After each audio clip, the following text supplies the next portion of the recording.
तो Sharma CSC Uttar Pradesh team से आज की मुलाकात इस श्रृंखला में हम लोग आज आधार सीएससी के माध्यम से आधार सर्विस, जिसमें कि हमारे बीएलई भाई आधार यूसीएल क्लाइंट के माध्यम से आधार संशोधन का कार्य करते हैं, तो उसके बारे में विस्तृत जानकारी लेकर आपके समक्ष प्रस्तुत हुए हैं। पिछले कुछ एक समय से लगभग 2 महीने से हम लोग एक नया फीचर ऐड ऑन हुआ, जो कि आधार ऑनलाइन डॉक्यूमेंट अपलोड का है फीचर है। सभी जो हमारे यूसीएल बीएलई भाई आधार संशोधन का कार्य करते हैं, उनके आधार सॉफ्टवेयर में वो एक नया फीचर ऐड ऑन हुआ है। तो आज की मुलाकात कार्यक्रम में आज हम इसी पे विशेषतः बात करेंगे कि ये फीचर क्या है और इसकी जरूरत क्या है, और हम इस फीचर के माध्यम से क्या काम करने जा रहे हैं। तो मैं आप सभी के समक्ष एक प्रेजेंटेशन है, पीपीटी के माध्यम से हम डिटेल में थोड़ा डिस्कस करेंगे इस फीचर के बारे में।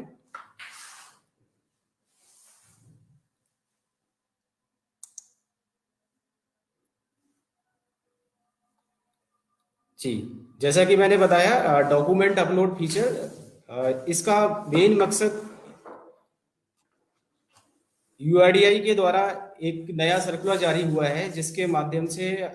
जो भी आधार कार्ड प्रेजेंट टाइम में 10 साल से पुराने, मतलब रेजिडेंट ने अपना आधार आज से प्रेजेंट में 2022 चल रहा है, तो इससे पहले 10, 11, 12 में जो आधार बने हुए हैं, एक टेंटेटिव टाइम पीरियड दिया गया है कि 10 साल से पुराने जितने भी आधार हैं, और आधार बनने के बाद, मतलब रेजिडेंट का जब आधार बना और उसके बाद कभी भी उसने इस बीच इस टाइम पीरियड के दौरान कोई भी चेंजेस अपने आधार में डेमोग्राफिक से संबंधित, चाहे उसने अपना नाम हो गया, जन्म तिथि है, पता है, इस तरह का कोई भी चेंजेस अपने आधार में नहीं कराया है, तो इस प्रकार के सभी रेजिडेंट्स को अपने आधार में जो रिसेंट उसके आईडी एड्रेस प्रूफ है, पीओआई और पीओए, उनको अपडेट कराना मैंडेटरी यूआईडीआई के अनुसार कर दिया गया है। क्योंकि समय समय पे आदमी जो भी रेजिडेंट्स हैं, उनकी आइडेंटिटी में कुछ एक चेंजेस होते रहते हैं, जैसे कि मान लीजिए आज रेजिडेंट हम यहाँ रह रहे हैं, अब फिर कुछ समय बाद दूसरी जगह रेजिडेंट्स अपना मूव करते हैं, तो इस पर्पज से जो उसके डॉक्यूमेंट्स हैं, रिसेंट डॉक्यूमेंट्स, वो यूआईडीआई के पास तक रहे। जैसा कि आधार एक अपने आप में आज की डेट में बड़ा ही वैसा डॉक्यूमेंट बन गया है, जिसको कि हर जगह लगभग सारे डिपार्टमेंट्स में और जितनी भी स्कीम्स हैं, सभी इसी के माध्यम से प्रदान की जा रही हैं, चाहे गवर्नमेंट्स की स्कीम्स हो, जो भी डीबीटी के माध्यम से दी जाती हैं।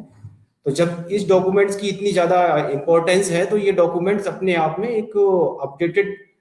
डॉक्यूमेंट होना चाहिए, जिसमें कि आपको सबको पता है कि बायोमेट्रिक ऑथेंटिकेशन, अगर बायोमेट्रिक उसके ठीक नहीं रहते हैं, डिसेबल कर दिए जाते हैं, फिर वो अपने आधार को यूज नहीं कर पाता है। तो सेम मैनर में जिन रेजिडेंट्स के आधार में अपडेटेड डॉक्यूमेंट्स पीओआई और पीओए नहीं रहेंगे, तो इन फ्यूचर उनको जो सरकारी स्कीम्स होगी, सरकार डीबीटी के माध्यम से उपलब्ध कराती है सिटीजन्स को या रेजिडेंट्स को, तो वो हो सकता है उनको ना मिल पाए। तो इसलिए सभी जितने भी रेजिडेंट्स जिनके आधार कार्ड बने हुए 10 साल से ज्यादा समय हो गया है, तो उन सभी रेजिडेंट्स को अपने डॉक्यूमेंट्स पीओआई और पीओए अपने आधार में अपडेट कराना मैंडेटरी है।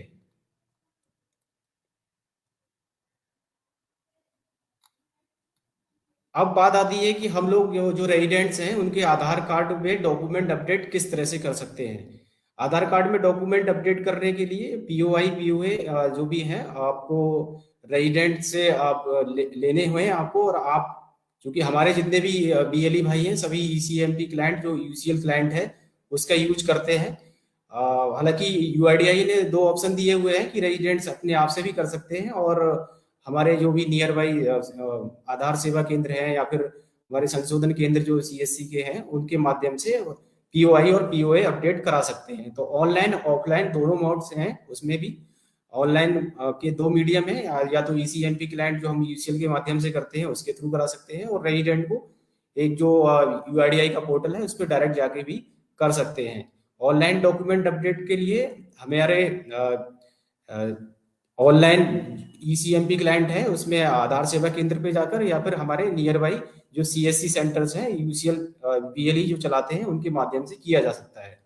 इसके लिए जो फीस निर्धारित है ऑनलाइन डॉक्यूमेंट अपडेट की, वो 50 रुपये निर्धारित फीस है जो कि आपको रेजिडेंट से चार्ज करनी है। जैसे कि आप लोग अभी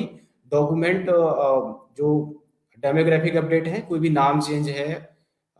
उसके एड्रेस में कोई चेंजेस होना होता है, जन्म तिथि है, मोबाइल नंबर, मेल आईडी, इस तरह के चेंजेस जो डेमोग्राफिक चेंजेस करते हैं, तो उसके लिए भी हम लोग 50 रुपीज चार्ज करते हैं रेजिडेंट से। तो सेम यहाँ पे भी हम लोगों को रेजिडेंट से 50 रुपये ही चार्ज करना है, इसके लिए भी 50 रुपये फीस निर्धारित की गई है।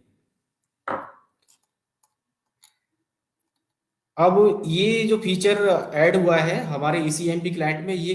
किस ऑप्शन में जाना है हमको और किस तरह से कार्य करता है, तो उसके लिए थोड़ा सा हम लोग समझ लेते हैं। हम लोगों को सबसे पहले हमारा जो यूसीएल क्लाइंट है उसमें ऑनलाइन डॉक्यूमेंट अपडेट पे जाना होता है, क्योंकि हमारे जितने भी यूसीएल क्लाइंट्स हैं, हमारे वीएलई भाई जो यूज करते हैं, वो एक ऑनलाइन सॉफ्टवेयर है। यहाँ पे ऑफलाइन का कोई ऑप्शन नहीं है, क्योंकि ऑनलाइन वर्क करता है हमारा यूसीएल सॉफ्टवेयर। तो सभी यूसीएल वीएलईज को अपने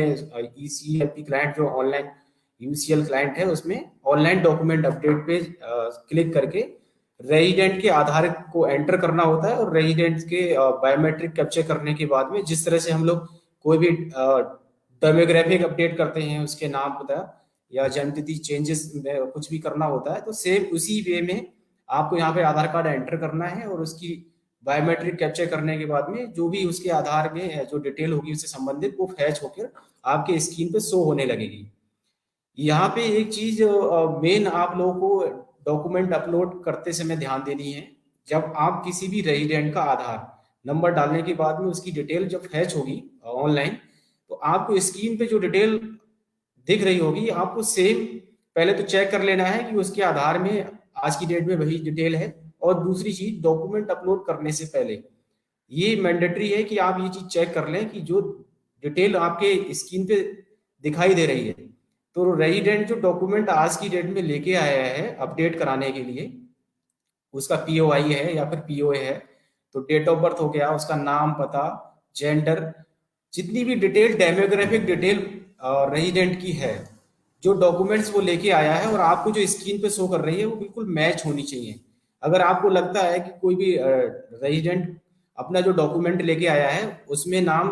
में कुछ चेंजेस हैं, या एड्रेस में कुछ चेंज है, उसकी डेट ऑफ बर्थ में कुछ चेंज है, और आपको जो स्क्रीन पे दिख रहा है वो कुछ और दिख रहा है, तो दोनों चीजें मैच नहीं हो रही हैं, तो इस केस में आपको डॉक्यूमेंट अपलोड नहीं करने हैं। अदरवाइज वो रिजेक्शन में काउंट होगा, और आपकी जो ऑपरेटर आईडी है उस पर रिजेक्शन काउंट होंगे, और वो सक्सेसफुल डॉक्यूमेंट अपलोड की उसमें नहीं जाएगा। तो इस कैटेगरी में फिर हमें रेजिडेंट को समझाना होगा या बताना होगा उसको कि आप जो डॉक्यूमेंट लेके आए हो उसमें आपकी जो डेमोग्राफिक डिटेल है, जो हमें आपके आधार से फैच होके ऑनलाइन डिटेल आ रही है, उसमें अंतर है दोनों में, इसलिए हम आपके डॉक्यूमेंट अपलोड नहीं कर सकते। अगर रेजिडेंट को जो उसके डॉक्यूमेंट में डिटेल है सेम उसके अकॉर्डिंग अपनी चीजें या अपना आधार को अपडेट करना है, तो उसके लिए हम फिर डेमोग्राफिक अपडेट जो नॉर्मल हम करते हैं उस फीचर पे जाकर उसका पहले डेमोग्राफिक अपडेट करना होगा। और डेमोग्राफिक अपडेट कर देंगे उसके रिसेंट डॉक्यूमेंट से, तो फिर डॉक्यूमेंट अपलोड भी नहीं, जो डॉक्यूमेंट अपलोड वाला फीचर है उसके उस प्रोसेस को हमें फॉलो नहीं करना है।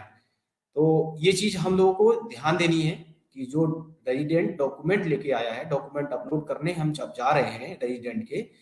तो उसके आधार में जो आज की डेट में डिटेल है जब वो लेके आया है, प्रेजेंट टाइम में जो पीओआई और पीओए वो प्रस्तुत कर रहा है,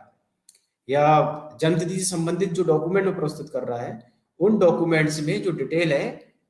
आधार से बिल्कुल मैच होनी चाहिए, तभी हम डॉक्यूमेंट अपलोड फीचर पे जाकर उसके डॉक्यूमेंट अपडेट करेंगे। अदरवाइज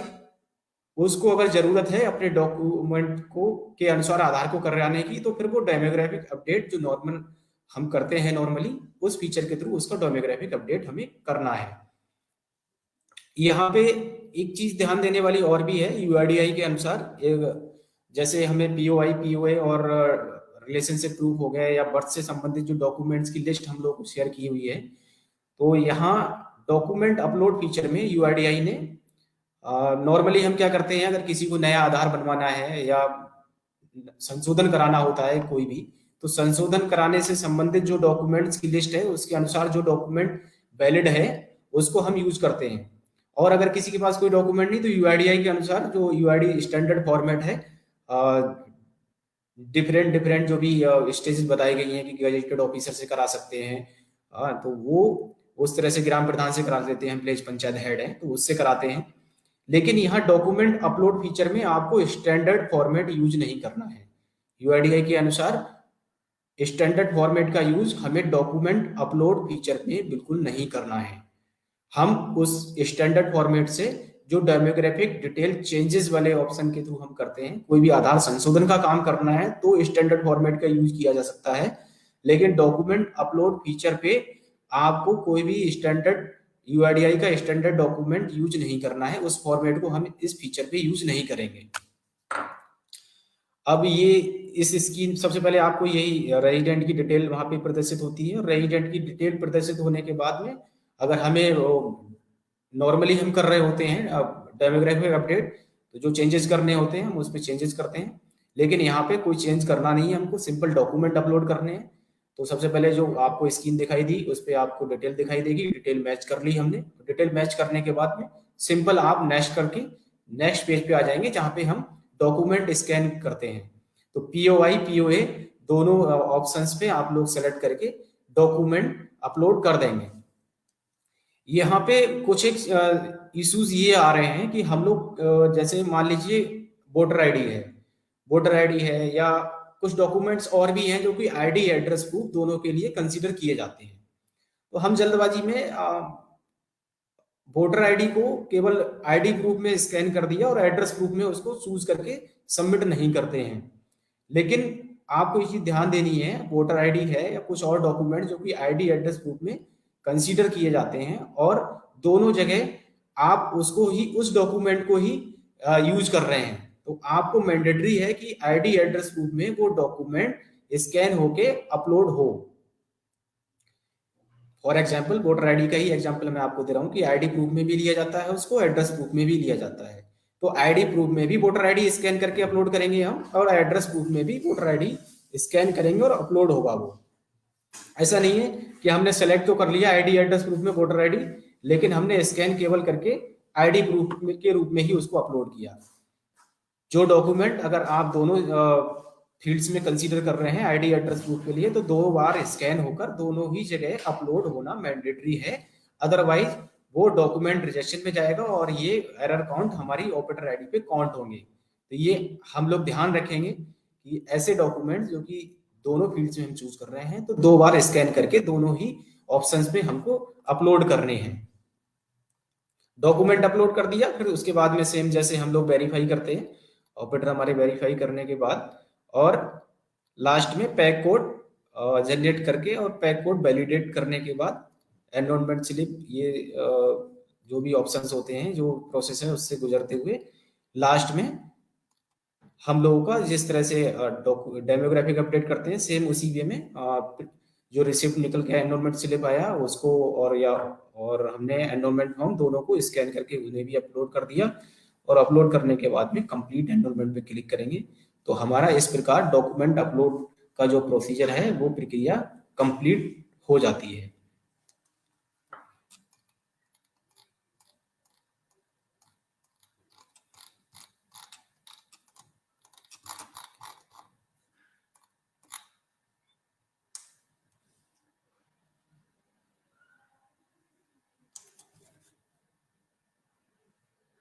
डॉक्यूमेंट अपलोड से संबंधित कुछ एक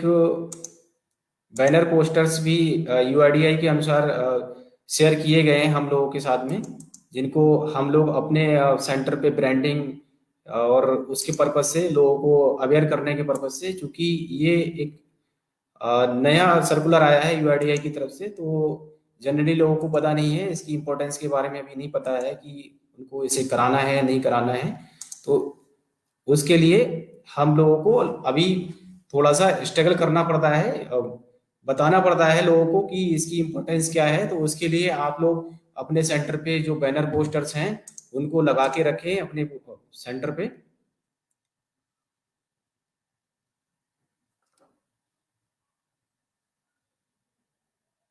कुछ बैनर पोस्टर्स मैं आपको यहाँ पे स्क्रीन पे भी शो करके दिखाना चाहूँगा। जो बैनर पोस्टर्स हमने आपको मेल के माध्यम से भी शेयर किए हुए हैं।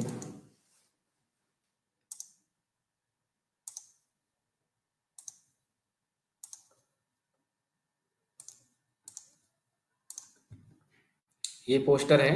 जो कि आप लोग अपने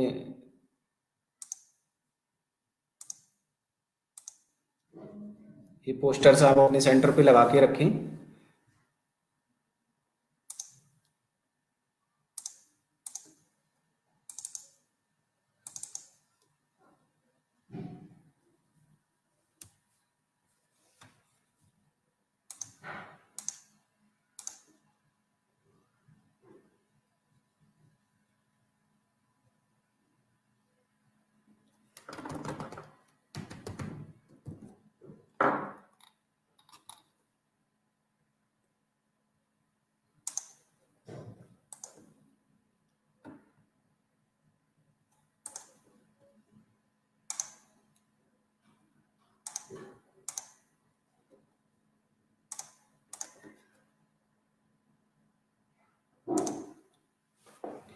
इसके अलावा सभी बीएलई भाइयों से अनुरोध रहेगा मेरा कि जो आप लोगों को डॉक्यूमेंट अपलोड से संबंधित बैनर पोस्टर्स के जिसका मैं अब जिक्र कर रहा था अभी, वो आप अपने सेंटर पर लगा लें। अपने सेंटर पे एक कॉमन ब्रांडिंग का हमने बैनर भी शेयर किया हुआ है, जिसपे कि आपको अपने जिस संबंधित बैंक से आपको इसके ब्याह पे आपको यूशल मिला है तो बैंक का आपको लोगो लगा के रखना है, सीएससी का लोगो लगा के रखना है, आधार से संबंधित जो ब्रांडिंग है वो आपको अपने सेंटर पे प्रॉपर मैनर में रखनी है। क्योंकि ब्रांडिंग नहीं रहेगी तो फिर लोगों को पता नहीं रहेगा कि आप क्या कर रहे हैं और किस के बिहाफ पे आप ये काम कर रहे हैं। सीएससी आपकी पहचान है और सीएससी के बिहाफ पे ही आपको यूसीएल मिला है या बैंकिंग की सर्विसेज जिसके द्वारा आप प्रोवाइड करा रहे हैं, और उस संस्था की अगर ब्रांडिंग नहीं रखेंगे तो कोई मतलब नहीं है हम लोगों का काम करने का। तो सभी लोगों से सभी बीएलई भाई से मेरा अनुरोध रहेगा कि जो बैनर पोस्टर है या फिर जो हमने ब्रांडिंग से संबंधित बैनर आपको शेयर किया हुआ है तो अपने सेंटर पे जरूर लगा के रखें। रेट लिस्ट आपके सेंटर पे सभी के लगी हुई होनी चाहिए और डॉक्यूमेंट अपलोड फीचर ही आपको आने वाले समय में आपकी जो ट्रांजैक्शंस हैं उनको बढ़ा सकता है। तो इसकी पहले हमें अपने आप को समझ रखनी है कि ये जरूरी क्यों है, क्योंकि हम ही नहीं समझेंगे इस चीज को तो फिर दूसरों को नहीं समझा सकते। तो सबसे पहले शुरुआत हम अपने घर से ही करें। आप लोग आपका जो चैनल है, आपके आसपास के जितने भी रेजिडेंट्स हैं, आपके घर परिवार फैमिली मेंबर जितने भी, सभी के आधार ऑलमोस्ट 2012-13 से उस समय के बने हुए होंगे। तो सभी बीएलई भाई अपने आसपास से शुरुआत करें और जो कुछ एक दुकानें जैसे राशन डीलर की दुकान होती हैं, कोटा डीलर होते हैं जहाँ पे कि राशन लोगों को मिलता है गवर्नमेंट के द्वारा, ये एक सरकारी स्कीम के थ्रू ही लोगों को मिलता है। तो आप लोग सबसे पहले यहाँ पे अप्रोच कर सकते हैं, उनको बता सकते हैं कि यूआईडीआई के द्वारा जो आधार कार्ड पुराने बने हुए हैं उन सभी को अपने आधार में जो अपडेटेड पीओआई पीओए हैं तो वो अपलोड कराना जरूरी है। नहीं तो हो सकता है कि उनको राशन जैसी चीजों से या फिर गवर्नमेंट की जो और स्कीम्स हैं उनसे वंचित ना होना पड़ जाए। तो आप लोग राशन की दुकान पे जो इसकी ब्रांडिंग है वो लगाएं कि लोगों को समझ आए कि हाँ इसको कराना जरूरी है। इसके अलावा आपके सेंटर पे कुछ लोग आते हैं काम कराने के लिए, जैसे हो सकता है किसी को अपना काम कराना है तो साथ में उसके जो लोग आए हैं उनसे भी आप पूछें कि क्या आपके आधार में आपका आधार कब बना था और आपके आधार में जो पीओआई पीओए है वो अपडेटेड है या नहीं है। कई बार देखा गया है कि अब हम लोग रेजिडेंट जो आते हैं ना उनसे डिटेल में बात नहीं करते हैं। जैसे वो अपना नाम कराने के लिए सही आए तो हमने उनका केवल नाम नाम सही कर दिया और ये जरूरत नहीं समझी कि उनका अगर जरूरत है तो उनसे पता करें कि उनकी मेल आईडी है क्या बनी हुई। अगर उनकी मेल आईडी है और उनके पास मोबाइल नंबर भी है और मोबाइल नंबर को अपडेट कराना चाहते हैं तो रेजिडेंट को बताएं ये सारी चीजें कि आपकी अगर मेल आईडी है तो मेल आईडी को भी आप अपडेट करा सकते हैं अपने आधार में। जरूरी नहीं है, क्योंकि मेल आईडी मोबाइल नंबर दो चीजें ऐसी हैं जो कि रेजिडेंट को अगर नहीं भी पता होंगी लेकिन आप बताकर वो चीजें कर सकते हैं। या जो रेजिडेंट काम कराने आया है जैसे कि मैं आपसे बता रहा था तो उसके साथ में और भी एक दो लोग जो आए हैं आप उनको भी मोटिवेट कर सकते हैं इस सर्विस को थोड़ा इनहेंस करने के लिए, क्योंकि इसमें अभी तक कोई ज्यादा खास मूवमेंट आई नहीं है और बड़ी उम्मीद है हमें हमसे यूआईडीआई को, क्योंकि हमारी जो रीच जिस तरह से है गांव गांव तक हमारे बीएलई भाई काम करते हैं तो उस रीच को देखते हुए काफी बड़ा स्कोप यूआईडीआई के द्वारा बताया गया है कि आप लोग इस डॉक्यूमेंट अपडेट फैसिलिटीज जो डॉक्यूमेंट अपडेट फीचर नया एड ऑन किया गया है इस पे ट्रांजेक्शन हमारे माध्यम से काफी बड़ी मात्रा में हो सकते हैं। कुछ बीएलई भाई ऐसे हैं जिन्होंने अभी तक एक दो करके बैठे हैं या फिर एक भी नहीं किया है। तो सभी से अनुरोध रहेगा कि आप लोग खुद अपनी नॉलेज को अपग्रेड करिए और अपने आसपास अपने घर परिवार से स्टार्ट कीजिए, क्योंकि हमारे आपके सभी के आधार कार्ड लगभग ऑलमोस्ट 10 साल या 10 साल के आसपास के बने हुए हैं। इसमें 10 साल का स्लैब बनाया गया है, लेकिन ऐसा कुछ नहीं है। अगर कोई 2015-16 में बने हुए आधार कार्ड, मतलब 5-6 साल पुराने आधार कार्ड में भी अपने डॉक्यूमेंट, रिसेंट डॉक्यूमेंट जो आईडी एड्रेस प्रूफ है उनको अपडेट कराना चाहता है तो वो करवा सकता है। बस जरूरत है कि आप ये चीज देख के इंश्योर कर लें पहले कि जो वो डॉक्यूमेंट लेके आया है उस डॉक्यूमेंट में जो डिटेल है और उसका आधार है वो डिटेल दोनों मैच हो रही है, तभी आप डॉक्यूमेंट अपलोड करें। अदरवाइज उसको पहले आवश्यकता है अपनी डेमोग्राफिक डिटेल को अपडेट कराने की, तो पहले उसका आधार संशोधन डेमोग्राफिक डिटेल में संशोधन होगा, जो कि हम नॉर्मली फीचर के माध्यम से अभी तक करते आ रहे थे।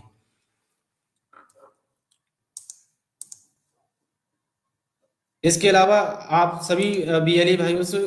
थोड़ा सा अनुरोध रहेगा कि आप जब भी अपने सेंटर पे काम कर रहे होते हैं तो कुछ एक बिहेवियरल व्यवहारिक चीजें हैं जो कि हमें रेजिडेंट्स के प्रति ध्यान देनी है।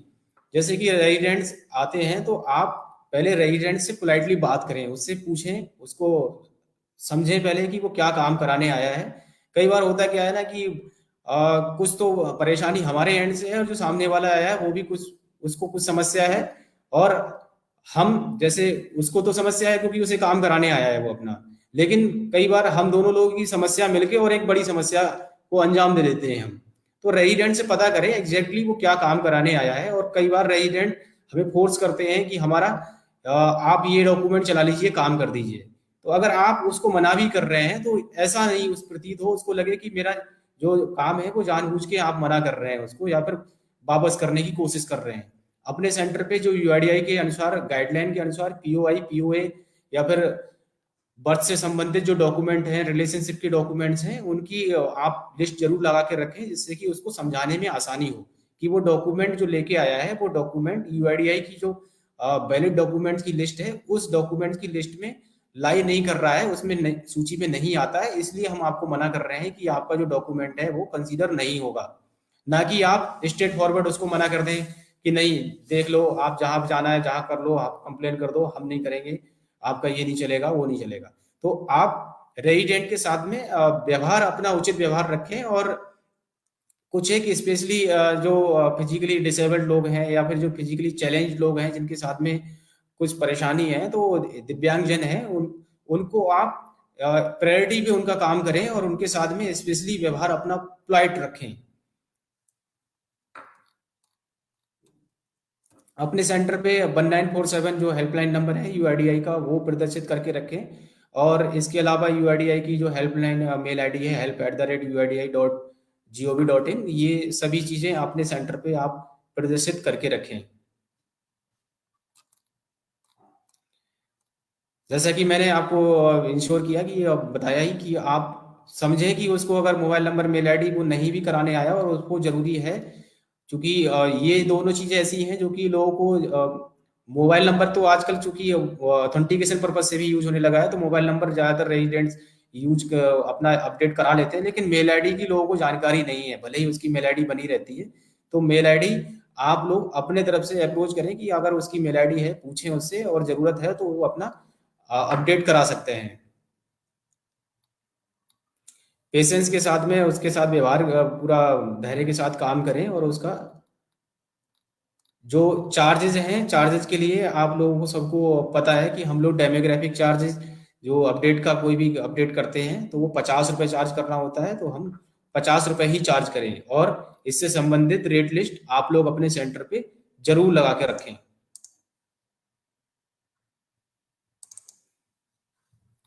किसी भी तरह से कुछ भी कहीं पे कुछ कंप्लेंट्स आती हैं, कई बार ओवर चार्जिंग की कंप्लेंट्स आती हैं। अभी डॉक्यूमेंट्स एरर के बिहाफ पे पिछले कुछ एक महीनों से लगातार सस्पेंड ऑपरेटर होते रहते हैं। तो ये सभी यूआईडीआई की गाइडलाइंस को जो लोग फॉलो नहीं कर पाते हैं या जिनके साथ में कुछ इश्यूज रहते हैं, कुछ कंप्लेंट्स रहती हैं, तो उसके लिए यूआईडीआई जब से आधार एक्ट बना है, तो आधार एक्ट में जो सेक्शन वाइज कुछ एक धाराएं हैं, उन धाराओं के अंतर्गत अगर बड़े लेवल की चीजें रहती हैं तो उसमें एफआईआर का भी यूआईडीआई ने वो रखा हुआ है। तो हम लोगों को इन सब चीजों से फ्रॉडलेंट एक्टिविटी है, गमी फिंगर है, ये सब चीजों से अपने आप को बचा कर रखना है, इन सब चीजों में इन्वॉल्व नहीं रहना है।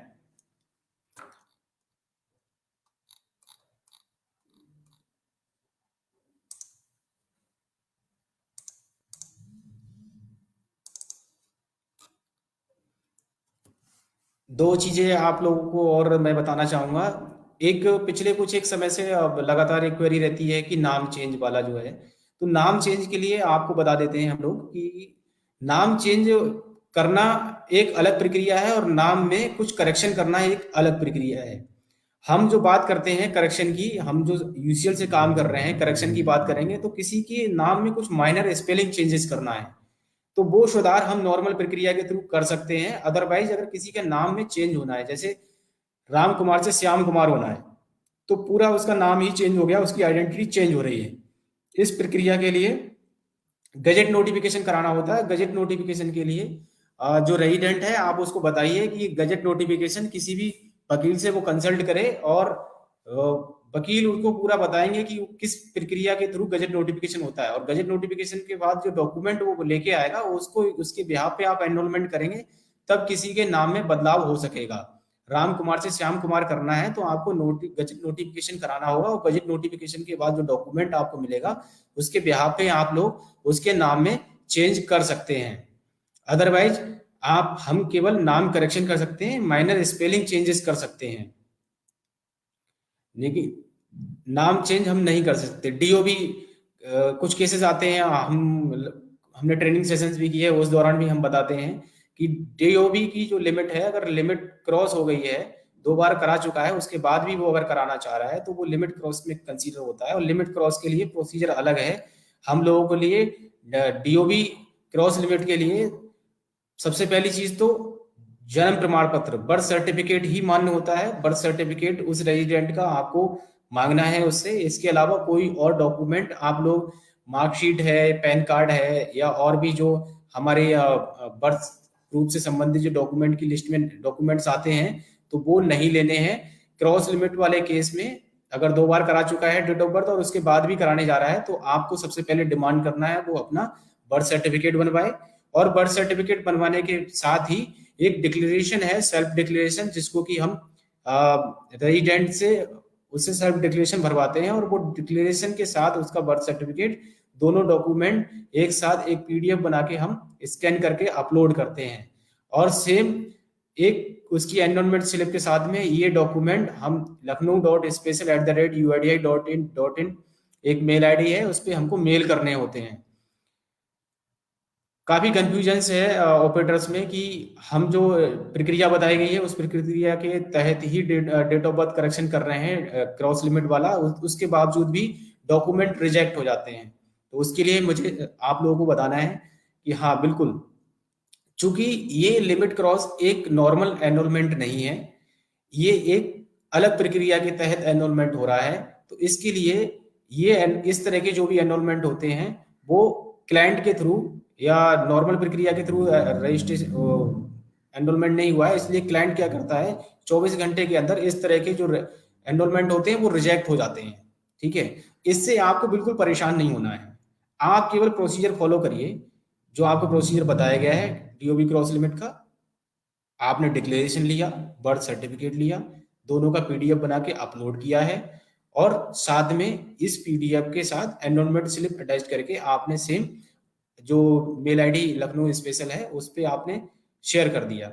ठीक, उसके बाद जो आप मेल करते हैं वो मेल आईडी से जब वहां पे क्यूसी टीम, यूआईडीआई की क्यूसी टीम उस मेल को चेक करने के बाद में, उसकी क्यूसी मैनुअल क्यूसी होती है, तो मैनुअल क्यूसी करने के बाद में जो चीजें वेरीफाई करेंगे वो, और वेरिफिकेशन के बाद आफ्टर वेरिफिकेशन वो आपका जो पैकेट है वो जनरेट हो जाता है। ठीक है, तो हमें ये नहीं करना है कि हमने एनरोलमेंट किया और रिजेक्ट हो गया तो फिर से हमने उसका एनरोलमेंट कर दिया। आपको रेजिडेंट को बोलना है यूआईडीआई के अनुसार, जो कि 90 डेज का टाइम पीरियड है, लगभग 90 डेज के अंदर वो पैकेट जनरेट होगा। तो इस चीज से हमें विचलित नहीं होना कि हमने पैकेट जो डीओबी क्रॉस लिमिट वाला था वो किया और लेकिन वो रिजेक्ट हो गया, और हमने जो प्रोसीजर था उसको फॉलो ही किया था। काफी ऑपरेटर्स बीएलई भाई हमें हमें मेल करते रहते हैं, क्वेरी भी करते हैं बार बार कि हम सर हम आपने जो प्रक्रिया बताई हुई है या फिर जो यूआईडीआई के नॉर्म्स है उसके अकॉर्डिंग हमने डीओबी क्रॉस लिमिट किया, जो करेक्शन था वो किया था, उसके बाद भी वो रिजेक्ट हो गया। तो पहला आंसर आपके लिए यह है कि हाँ वो रिजेक्ट होगा, क्योंकि वो नॉर्मल एनरोलमेंट नहीं है। वो दूसरा प्रोसीजर जो बताया गया है उसको, जो सेकेंड स्टेप है, जो मेल यूआईडीआई को प्राप्त होगा उस एनरोलमेंट के अगेंस्ट में, तो उस मेल के बिहाफ पे जो पैकेट क्रिएट हुआ होगा या पैकेट सीआईडीआर पे होगा, उसको फिर वो उसको अप्रूव कर देते हैं। और इस प्रक्रिया में लगभग 90 डेज का टाइम पीरियड लगता है, क्योंकि जो मेल्स हैं वहां पे मल्टीपल मेल्स जाते हैं डेली, तो ये पॉसिबल नहीं है कि वो आपके विद इन, आपको लग रहा हो कि 7 डेज या 10 डेज या 15 डेज में वो मेल रीड आउट करके और आपकी क्यूसी हो जाएगी। तो वो एक टाइम टेकिंग प्रोसेस है, समय लगता है, लेकिन आप प्रोसीजर को फॉलो करिए और रेजिडेंट को बताइए ये चीज, जिससे कि रेजिडेंट्स भी आके आपसे आर्गूमेंट ना करें इस चीज पे। तो दो मैंने आपको चीजें बताई, एक तो नाम किसी का अगर चेंज होना है, नाम में बदलाव होना है, उसकी आइडेंटिटी, जो नाम है वो पूरा चेंज हो रहा है, राम कुमार से श्याम कुमार हो रहा है, राम बहादुर से राम सिंह होना है, या इस तरह के कुछ एक चेंजेस हैं जिससे कि वो अपने आप में जो फर्स्ट नेम है उसका वो पूरा चेंज हो रहा है, ठीक है, वो चेंज हो जा रही है उसकी आइडेंटिटी, तो हम लोग उसके लिए रेजिडेंट से गजेट नोटिफिकेशन कराने की डिमांड करेंगे, और गजेट नोटिफिकेशन जब वो करा के ले आएगा तो उसके बिहाफ पे हम उसका एनरोलमेंट करेंगे। डीओबी क्रॉस लिमिट के लिए भी आपको बता दिया कि डीओबी क्रॉस लिमिट की जो प्रक्रिया है उसमें आपको बर्थ सर्टिफिकेट ही लेना है पहली चीज तो, और कोई डॉक्यूमेंट जन्म तिथि से संबंधित कंसीडर नहीं करना है क्रॉस लिमिट में, और डिक्लेरेशन लेनी है, दोनों की पीडीएफ बना के आपको अपलोड करनी होती है, और उसके बाद में फिर उसको आरओ को भी मेल करना होता है अलोंग विद एनरोलमेंट स्लिप। और जैसे ही वहां पे आरओ के द्वारा वो मेल्स जो पहुंचते हैं उन मेल्स को वेरीफाई करके चेक किया जाता है, चीजें ठीक पाई जाती हैं, तो फिर वो एनरोलमेंट प्रोसेस कर दिए जाते हैं, वो जनरेट हो जाता है, उसकी जन्मतिथि अपडेट हो जाएगी। इसके अलावा आपको और कोई प्रोसीजर या किसी और के बहकावे में नहीं आना है। अभी कुछ एक कंप्लेंट्स भी आई हैं कुछ एक समय से कि आधार यूसीएल पे कुछ लोग गलत तरीके से मेल प्रैक्टिस कर रहे हैं, तो आप सभी लोगों से अनुरोध है कि किसी भी तरह के ऐसे व्यक्ति के संपर्क में अगर आप आने की कोशिश कर रहा है, तो आप तुरंत हमारी जो यूआईडी स्टेट टीम है या डिस्ट्रिक्ट मैनेजर्स हैं, हमारे सीएससी के डिस्ट्रिक्ट मैनेजर्स, उनको इसके बारे में अवगत कराएं। किसी के बहकावे में बिल्कुल भी नहीं आए। आप जो काम कर रहे हैं ईमानदारी से काम करें।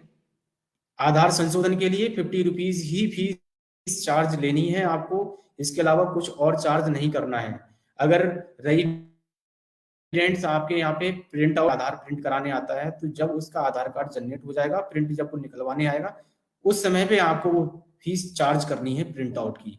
इसके अलावा आप मल्टीपल सर्विसेज करते हैं आप सेंटर पे, चूंकि जो हमारे जितने भी सीएससी सेंटर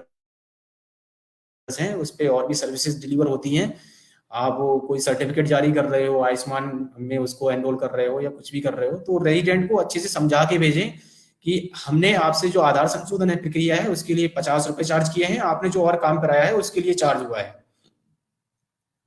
क्योंकि ज्यादातर ये देखा गया है कि जब भी कोई कंप्लेन आती है तो फिर बाद में हम लोग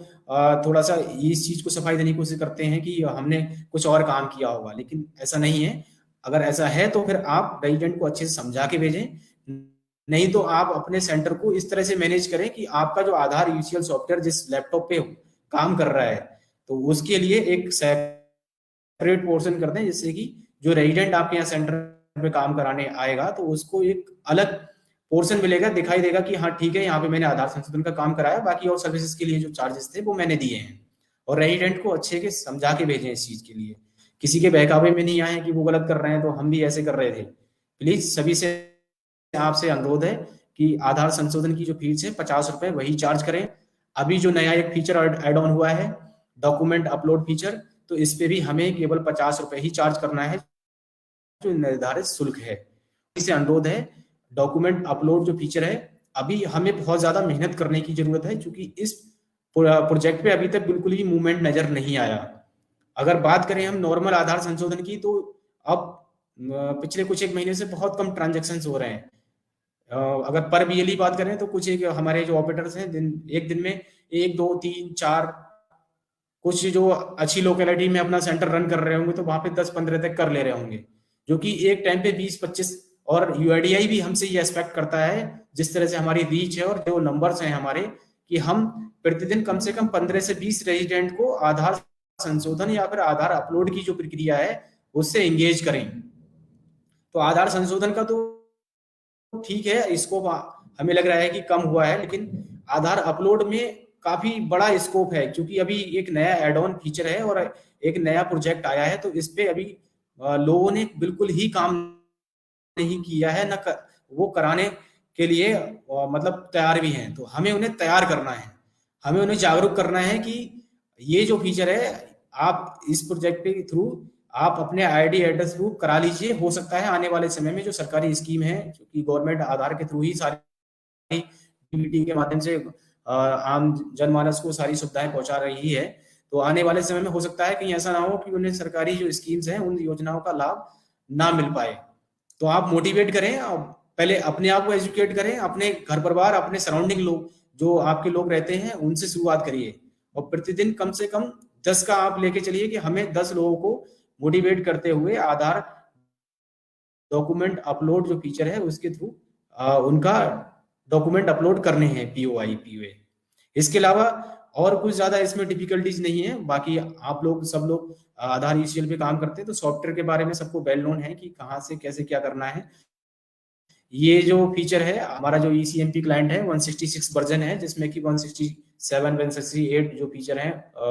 वर्जन है उस पे चल रहा है। तो सभी से यही अनुरोध है कि आप लोग जो document upload feature add on हुआ है उस पे अपने आसपास के जितने भी रेजिडेंट्स हैं उनको मोटिवेट करें, जागरूक करें। बैनर पोस्टर आप लोग जो जगह जगह पे जो मेन आपकी फुटफॉल वाली कुछ एक जगह होती हैं, गांव की बात करें तो आपको राशन डीलर की दुकान मिल जाएगी, ग्राम पंचायत भवन है, मार्केट प्लेसेस हैं, शॉपिंग मॉल्स होते हैं। तो वहां पे आप अपने आधार संशोधन, अपने आधार की ब्रांडिंग करिए। जो सर्विसेज आप लोग वहां पे दे रहे हैं, डॉक्यूमेंट अपलोड फीचर, उसके बैनर पोस्टर